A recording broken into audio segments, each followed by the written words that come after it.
بسم اللہ الرحمن الرحیم۔ حضرت نوح علیہ السلام کی دعوت۔ جب لوگوں کی نافرمانی اور بت پرستی دنیا میں عام ہو گئی تو اللہ تعالیٰ نے ان کی ہدایت و رہنمائی کے لیے حضرت نوح علیہ السلام کو نبی بنایا۔ انہوں نے لوگوں کو نصیحت کرتے ہوئے دین کی دعوت دیتے ہوئے فرمایا، تم صرف اللہ کی عبادت و بندگی کرو، وہ تمہارے گناہوں کو معاف کر دے گا۔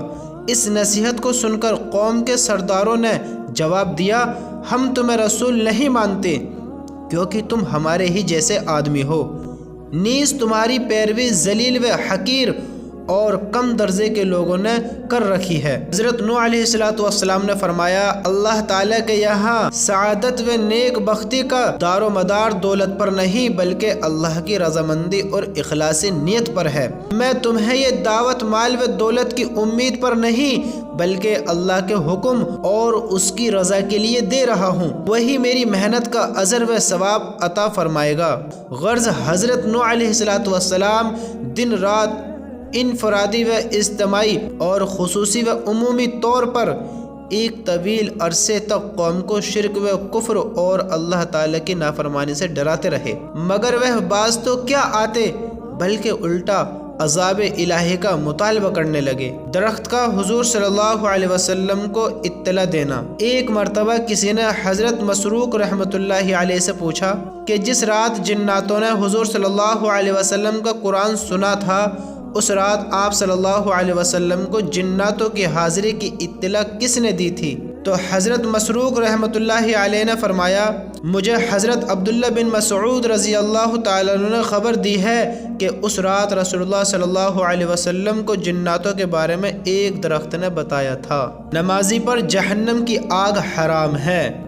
رسول اللہ صلی اللہ علیہ وسلم نے فرمایا، جو شخص پانچوں نمازوں کی اس طرح پابندی کرے کہ وضو اور اوقات کا اہتمام کرے، رکوع اور سجدہ اچھی طرح کرے اور اس طرح نماز پڑھنے کو اپنے ذمے اللہ تعالیٰ کا حق سمجھے تو اس آدمی کو جہنم کی آگ پر حرام کر دیا گیا۔ جہالت سے پناہ مانگنے کی دعا۔ جہالت سے بچنے کے لیے اس دعا کا اہتمام کرنا چاہیے، اعوذ باللہ ان اکون من الجاہلین، اعوذ باللہ ان اکون من الجاہلین، جس کا ترجمہ یہ ہے، اللہ کی پناہ مانگتا ہوں اس بات سے کہ میں جاہلوں میں سے ہو جاؤں۔ اللہ کی پناہ مانگتا ہوں اس بات سے کہ میں جاہلوں میں سے ہو جاؤں۔ میرے دوستو، اللہ سے اس دعا کو ضرور کہا کرو کہ ہمارا شمار جاہلوں میں ہو۔ اللہ ہم سب کی حفاظت فرمائے۔ نعمت کے ملنے پر الحمدللہ کہنا۔ رسول اللہ صلی اللہ علیہ وسلم نے فرمایا، جب اللہ تعالیٰ کسی بندے کو کسی نعمت سے سرفراز فرمائے اور وہ اس پر الحمدللہ کہے تو جو اس نے حاصل کیا ہے اس سے بھی بہتر دیا جائے گا۔ اللہ کے ساتھ شریک کرنا۔ قرآن میں اللہ تعالیٰ فرماتا ہے، جو شخص اللہ تعالیٰ کے ساتھ کسی کو شریک کرے گا تو اللہ تعالیٰ اس پر جنت حرام کر دے گا اور اس کا ٹھکانہ جہنم ہے، اور ایسے ظالموں کا کوئی مددگار نہیں ہوگا۔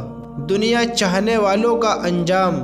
قرآن میں اللہ تعالیٰ فرماتا ہے، جو کوئی صرف دنیا ہی چاہتا ہے، قرآن میں اللہ تعالیٰ فرماتا ہے، جو کوئی صرف دنیا ہی چاہتا ہے تو ہم اس کو دنیا میں جتنا چاہتے ہیں جلد دے دیتے ہیں، پھر ہم اس کے لیے دوزخ مقرر کر دیتے ہیں جس میں ذلت و رسوائی کے ساتھ دھکیل دیا جائے گا۔ جنتیوں کا حال۔